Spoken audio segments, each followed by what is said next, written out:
How's it going, folks? Jack here. So recently, as the annoying Orange was making his way into office, he was raving about how he wanted to expand US territory from not just the red, white and blue borders of the United States, but all the way to Canada, Panama, as well as Greenland.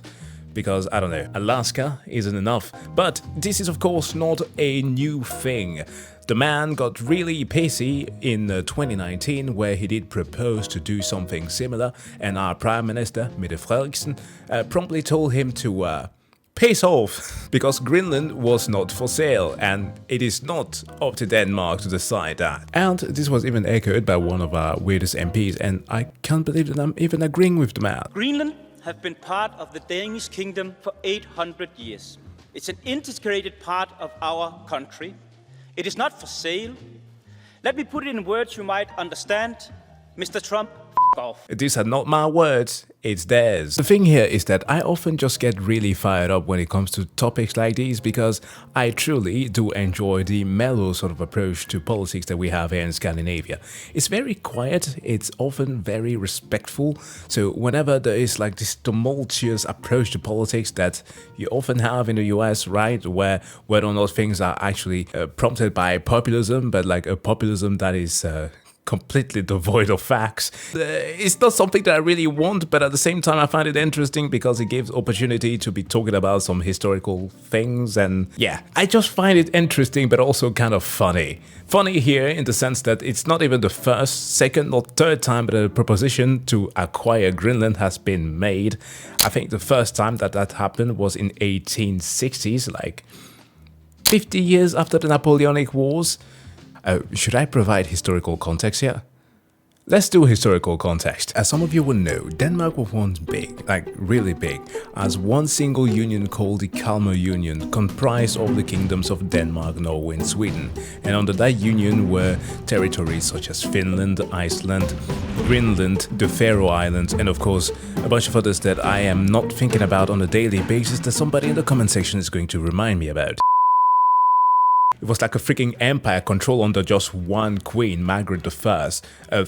I want to say like the one woman that can compare to Wu Zetian from China, the one empress in China's history, like massive power. But that of course broke down later on. There was such things as in the 1500s, the Stockholm bloodbath, the crazy situation between Denmark and Sweden getting worse by the time, and of course later on we have the Treaty of Kiel after the Napoleonic Wars that ended up having Denmark giving away Norway to Sweden. Thus the Danish kingdom or empire becomes smaller and smaller.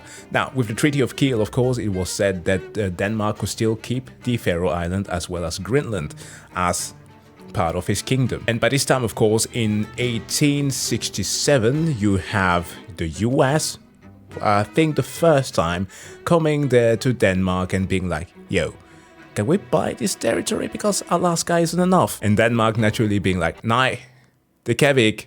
Go væk. This is the happiest that a Dane will be when making a deal. Now, this is of course something that will repeat itself, but I guess this is the point where we actually get into what this video is going to be about, because many have pointed out in my comment section after watching some videos from the Pointless Hub channel that I should be checking out Cody's main channel, which I know exists. It's about history, so inevitably this is something that is going to be popping up on my YouTube feed because that's like one of the things that I am mostly interested in. This video is of course very relevant and I guess has aged like fine wine, which is about what if the US actually had bought Greenland. And I don't know, it's like 2 years old, so I suppose that this has something to do with like the proposition of 2019 or perhaps older than that, so it's going to be interesting. That being said, enough of the preamble, let's dive straight into this one. Greenland. It's the largest island in the world. Even while making up for the inaccuracy of our good pal Mercator, it's still incredibly big. The maps. Like, bigger than Alaska. And just like any chunk of North American land, the United States wanted it. Which seems kind of laughable today. Everyone seemed to have a good hoot and holler when Trump brought up buying Greenland a few years ago. But here's a question. What if we did? I'm not talking about buying it last year, though that would be funny. I'm saying what if the US bought Greenland in the 1940s? There's multiple reasons why the US wanted this big ol' island. For one, the Monroe Doctrine. Seriously. Like, I guess an alternate scenario with World War II could make sense there, but like, wait, in the 18th? Like I mentioned, 1867 was the first time that the US tried to do that, but with the Monroe Doctrine? That doesn't sound right. I'm not kidding. Like, that was the justification in the early 20th century. Mostly, though, it was because of defense. Greenland was a perfect middle ground between Europe and the US, a place to station naval and military bases, and then maybe nuclear defenses, who knows. The Americans made two offers in the 20th century. The one that had the best shot was in 1946, where after occupying the island after World War II, the US offered to buy Greenland from Denmark, who promptly said, please get off our island. And then, the US just didn't. Despite not owning Greenland, the US still put a base on the island as a watchdog against the Soviets across the Arctic Circle. The Pitofik Space Base, as it is called. And that's the thing. If you've wondered if the justification for perhaps taking over Greenland could have been that of defense, there's literally already a base there for the US to take. And if they even wanted to expand that, they could have just asked. And they would likely have gotten the chance to do that in the same light that they've done with other bases here in Denmark. So that just overall does make very little sense. But the Monroe Doctrine there that he proposed is even funnier. Because I don't know how many of you may know about this, but it was something that was not drafted, because it actually came into action, by James Monroe, of course, founding father and 5th president of the United States, who was like observing Latin American soon-to-be countries fighting for their independence and becoming countries. And because the US, likewise, were doing the same thing against the British, he wanted to secure that more countries would stay independent. And so, whether you want to justify that as like US flexing the big muscles as like the superpower that they were soon to be, or whatever you want to interpret that, it was a nice move, I guess. And he ended up, I believe, in 1823, that was actually the date that he showed there, drafting this thing saying that essentially the Western Hemisphere was closed off. And this was implying that every country who actually already had colonies could keep those colonies. But were you to try to expand and conquer more land, that was going to be something that was an affront to the US. It was threatening them as well. I think that I can pull it out actually. Wow. Jesus Christ. 2025 is going to leave me with some very bad statements. I can pull it up for you to say. Easiest way to look this up is of course through the National Archive, and I do believe that the speech starts with something like, we owe them, right there. We owe it therefore to candor, to the amicable relation existing between the United States and those powers, to declare that we should consider any attempt on their part to extend the system to any portion of this hemisphere as dangerous to our peace and safety, with the existing colonies or dependencies of any European powers. We have not interfered and shall not interfere, but with the governments who have declared their independence and maintain it, and whose independence we have, on great consideration and on just principle acknowledged, we could not view any interposition for the purpose of oppressing them or controlling in any other manner their destiny by any European power in any other light than as manifestation of an unfriendly disposition towards the United States. Yes, a lot of wording to say what I explained before. The thing that makes me laugh about the Monroe Doctrine though is that it clearly did not work. It just didn't. Because the US itself in 1910 tried to get Denmark to sell it more states and to actually buy Greenland, and Denmark did not want to do that, right? To have more colonies. But Denmark did in fact sell them the islands of St. Thomas and St. John and St. Croix. Needed to remember what those were. But yeah, but that was the time where you were allowed to do that. Because again, that's how the system was rigged. So trying to employ that here does not really make any sense. In any realistic sense, we should probably get it out of our minds that Denmark ever was going to sell Greenland to the Americans. Yeah. So here's an idea. What if the US just took it? I know it sounds crazy. This is the 20th century. There are rules and regulations. You can't simply take land from another country anymore. Right.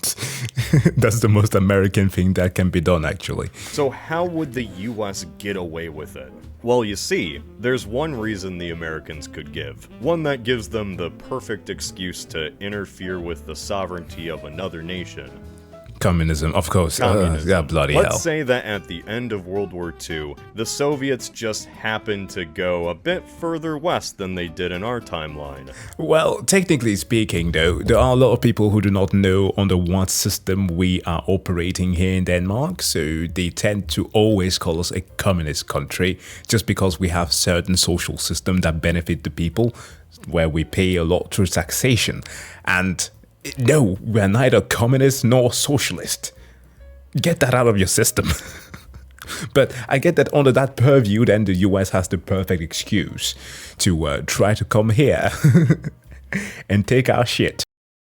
They're a tad faster than they were in our world. They're able to occupy large portions of Denmark before the Brits ever get there. And so, just like the rest of Eastern Europe, Denmark finds itself liberated from capitalist oppression, and a Soviet ally state is formed. Now, if you're arguing in the comments that it's very unlikely the Soviets could have the speed and ability to occupy Denmark before the British do, you're right. The second the West sees the Soviets are going for Denmark, they would move in too. I know this is an unrealistic possibility. Maybe at most the Brits liberate North Denmark and then the Soviets liberate South Denmark.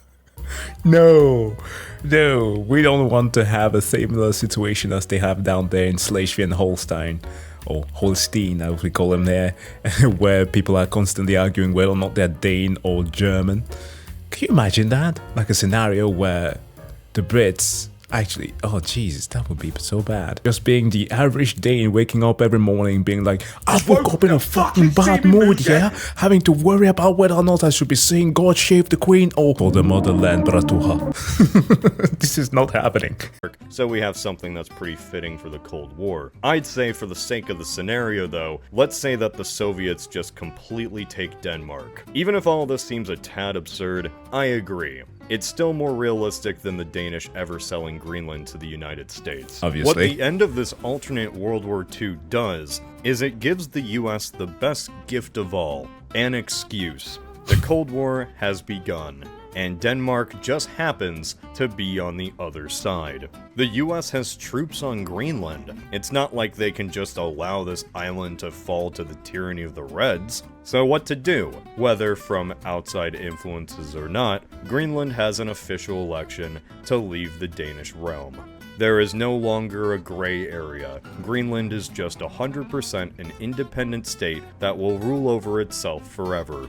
So here's the thing with that grey area. About 67%, so a bit more than 2/3 of Inuits do want to have independence from Denmark.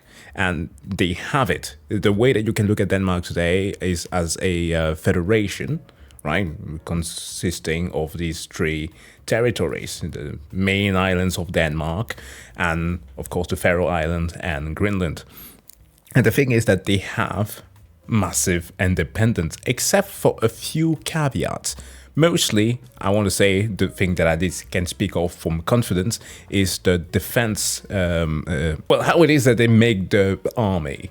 They can't form their own army because Denmark is still responsible for protecting them. And so, because that type of things, because that kind of things is very costly, and also because of a lot of government subsidies that goes to Greenland. While the GDP is about $500 million a year, they do receive government subsidies from Denmark, which account for like 20% of the entire GDP. So in order for them to become fully independent, they can do that by voting as a majority, but the very majority who actually wants to have this independence does not want to do that under the condition of owing something to Denmark, right? So obviously they have been trying for many years now to bolster their own economy and becoming self-sufficient, which is the way that you want to do these things. So that's why it sounds even more absurd to be under the under the rule of something like the United States, who's likely just going to be leaving a country as just another island.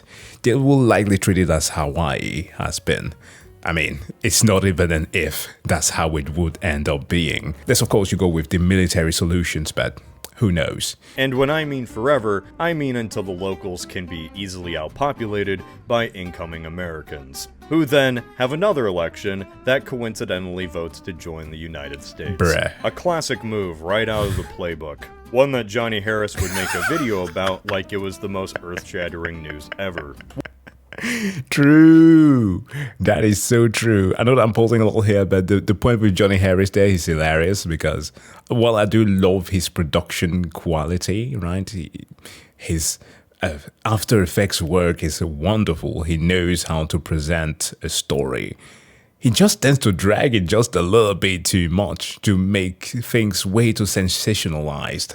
It's like, come on, mate, you could have ended that with just a single sentence. What we end up with is a Greenland that wasn't taken from Denmark, but one that was liberated from a communist threat. And I'm not blaming the Americans for doing this. Any country wouldn't allow their greatest political rival to have such a good position by them. And if the Soviets had somehow taken over Denmark, they would have wanted Greenland to use against the United States too. So what we end up with is a situation where the Americans do technically steal Greenland, but they have the best possible case for why they should take it away from Denmark. Outside of World War III, there's nothing the commies can do about it. Giving Greenland back to Denmark anyway would be kind of like giving land to an illegitimate state. Oh, jeez. Why is it that Greenland feels like America is carrying a bag of cocaine? Because they don't have a Danish monarchy anymore. Where is the Danish monarchy? How do they fit in here? I don't really know. They either... Unlike how certain other countries have monarchs that are absolutely disliked all over the world, ours are pretty down to earth, so we appreciate them. Flee or they get executed. I mean, they can flee to Greenland, I guess, but I doubt the royal family would willingly rule over a frozen island of 20,000 people. In my opinion, they probably would recognize Greenland independence in return for asylum in the US. All that matters is that Greenland is America's now. It's the 1950s, and Greenland is an American territory. Listen, if this is Greenland in the 1950s, forget the ice. It's done. It's over.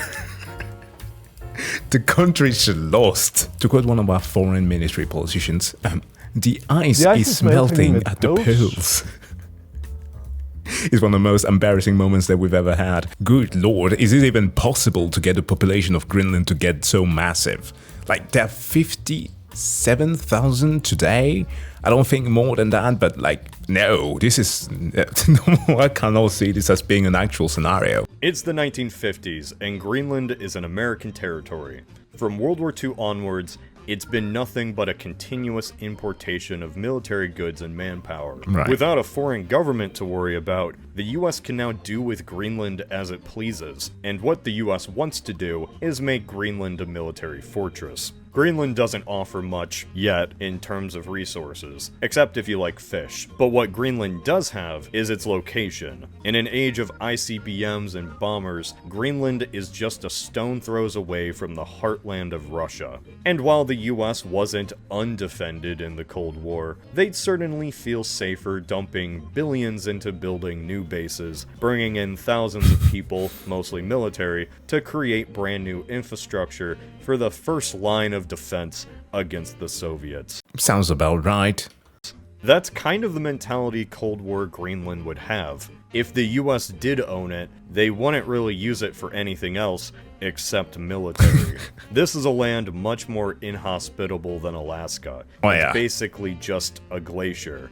So hear me out. I have this friend called Peter Oscar Brex, or we are friends, but we don't really stay in contact anymore, but we used to in high school. A great guy who wanted to train to become a member of what we call the serious patrol here.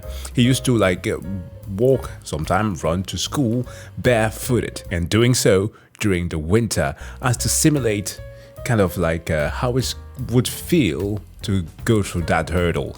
And the thing is that he did not make the cut. Now, why did he not make the cut? Because it's bloody extensive. We're talking about a group of 12 soldiers who get drafted out there to the coldest part of Greenland, and they have to patrol that area for 26 months in the cold. Naturally, of course, there's summer.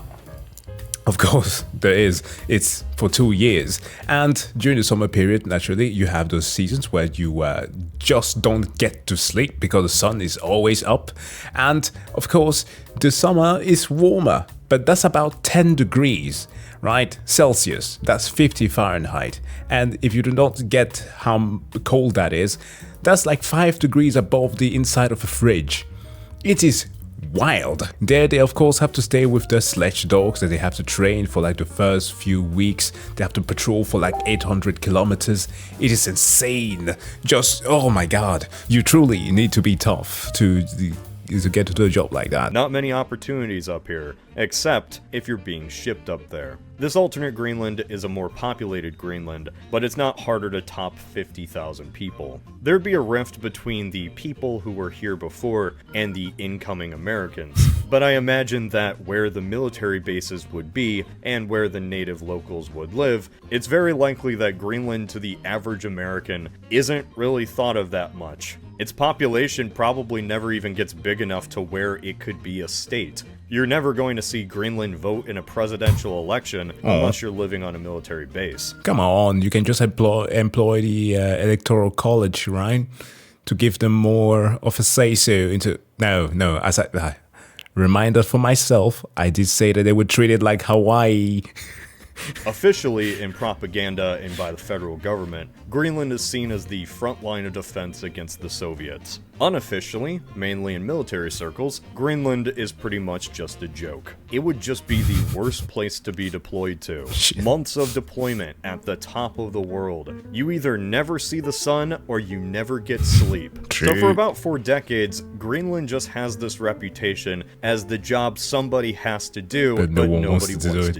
Because Soviets. But what happens when the Soviets still collapse? Well, in our timeline, American interest in Greenland disappeared it just entirely, fades away. at least for a little while. The sole American base on Greenland no longer had a point anymore. So imagine if the US actually owned it. Greenland's purpose just poofs out of existence. For the span of the 90s and 2000s, military equipment is just shipped away to new engagements in the Middle East. By this time, much of the local economy probably relied on these bases. You might see some news stories about how Greenland is in some tough time in this post-Cold War age. This would be the mentality up until Russia invades Crimea. And then Greenland would be back on the map, baby. Alternate Here's the legacy. thing. What? Greenland is probably one of the largest pieces of land where it doesn't matter who controls it. American, Danish, Greenlander, who cares? At least so far, as thanks to our planet getting a little bit more toasty, Greenland is starting to actually fit its name. And what was once only important to the US because of its geographic position will soon become important because of a lot of other things. Yep, that's kind of the thing that some people have been wondering about, like what is the actual end game here. It's likely because of resources, and of course most Inuk do not want, and of course if you are Inuk, you do not want your territory to be ceded or your land to be taken by just people who are just gonna ruin it, okay? Don't fucking do that. Like, first and foremost, Greenland is already a mining nation. It has been since the 1700s. Because that's one of the ways they want to kickstart the whole thing.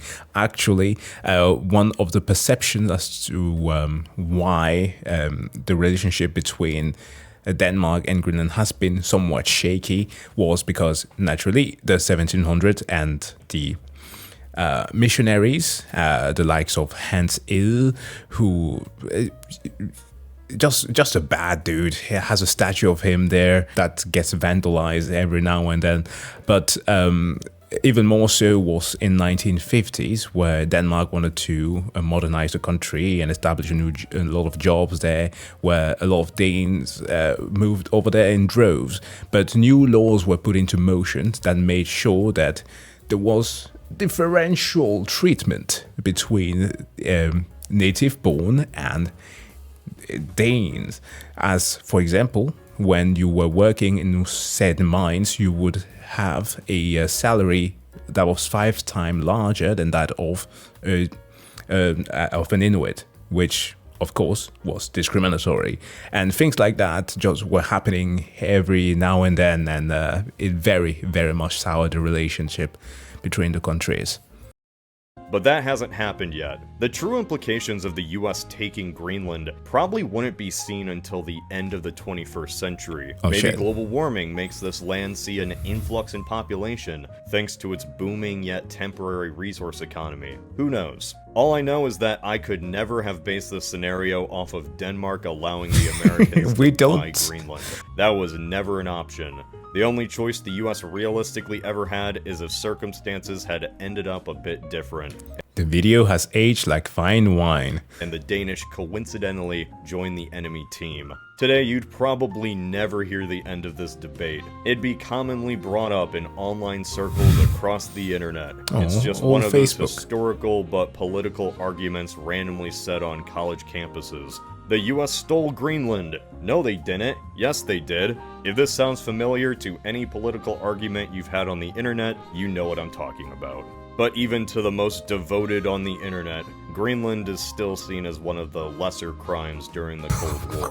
In Denmark, though, the Americans taking Greenland is just never forgotten. You bet! You'll have Danes waving both Dannebro and Falasolput, which is the name of the Greenland's flag, just on every single corner, every weekend, raising them in front of their houses, being like, we shall never forget. In Cold War times, it'd be a rallying cry and propaganda, instilled into every young Danish boy and girl's head. Denmark is personally affected by American imperialism. And it'd be pretty effective propaganda because they would kind of be right. Really, even after the Cold War, the Danes probably are still salty about it. I like to imagine that in some alternate timeline, it's just this awkward sore spot between the two countries. It's kind of funny. Today, Greenland might see a slight resurgence in attention thanks to all those Putin shenanigans. But even with that, none of this is world-shattering. The Danish turning communist probably would be more dramatic, but that's not what the video is about, now is it? This was just a fun little scenario. The US owning Greenland being a side quest in the larger story of the Cold War. The only people really ever thinking about it being the poor saps that were shipped up there during the 80s, ready and waiting for the Soviets to warm them up with some nukes. Wow. Hey, Grunt on the ground. You know, it sucks you're stationed on this frozen wasteland, but that's what happens when you're defending America against the Red Menace. This probably isn't the best time, but you know what also has great defenses? That's right, it's NordVPN, sponsor of today's video. Why? I guess I'm a little surprised because it's the first time that I'm actually reacting to his main channel, so I was not prepared to get an actual sponsorship ad, but okay. That's nordvpn.com/althist. You may not feel pretty protected up here, Private, but your digital information sure is. What's a Wi-Fi? Oh yeah, I forgot 1980s. 1986. Oh shit. Yeah, that was a fun video. As I said, this is a scenario that will never happen. Like the most dramatic thing to even occur here that would be earth-shattering will likely be Denmark turning communist, as he pointed out. So yeah, absolutely not. But guys, thank you so much for checking out this video. As always, please do make sure to go and subscribe to the Alternate History YouTube channel for Cody. And of course, if you like this video, don't forget to hit that like and also subscribe button to see more. Wish you all to have a wonderful day. See you guys in the next one. Bye.